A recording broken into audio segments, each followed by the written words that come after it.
শুভ সকাল। আমি প্রিয়াঙ্কা। আমার একটি ছোট্ট ব্লগে তোমাদের সবাইকে আমন্ত্রণ। আজ বহুদিনের ইচ্ছে শ্রাবণ মাসের কোনো এক সোমবারে শুশুনিয়া থেকে জল নিয়ে আসব। সেই ইচ্ছেটাও আমার পূর্ণ হলো, আর তারই ছোট ছোট কিছু ভিডিও তোমাদের সাথে শেয়ার করছি। সেদিন ছিল শ্রাবণ মাসের প্রথম সোমবার। আমি পৌঁছে গেছিলাম বাঁকুড়ার শুশুনিয়াতে।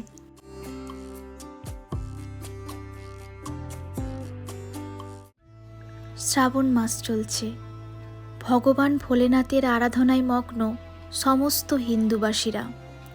আর বাঁকুড়ার বুকে শুশুনিয়ার এক পবিত্র ঝর্ণা, যার জল শুধুই জল নয়, যেন মহাদেবের আশীর্বাদ হয়ে নেমে আসে পাহাড় বেয়ে।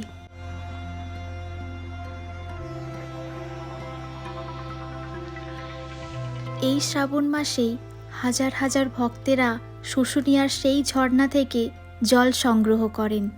পথ যতই দুর্গম হোক, শ্রদ্ধার কাছে সব কিছুই যেন তুচ্ছ, কারণ এই জলেই রয়েছে একতেশ্বর মহাদেবের প্রতি অগাধ বিশ্বাস, ভক্তি আর আত্মশুদ্ধির অকুলতা।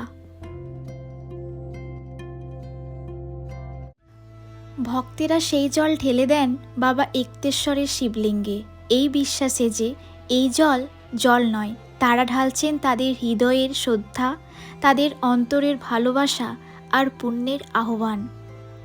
শুশুনিয়ার ঝর্ণা আর একতেশ্বরের শিব, এ যেন প্রকৃতি আর ঈশ্বরের এক অলৌকিক মিলন, যেখানে পাহাড়, জল আর বিশ্বাস মিলে গড়ে ওঠে এক ভক্তির পথ। আর সেই পথেই হাঁটছে লক্ষ লক্ষ মানুষ ভোলেনাথের নামে, এক আশার আলো নিয়ে, পুণ্যের খোঁজে, শান্তির সন্ধানে। বাবার কাছে একটাই প্রার্থনা করব, সবাই যেন ভালো থাকে। চলো একসাথে বলি হর হর মহাদেব।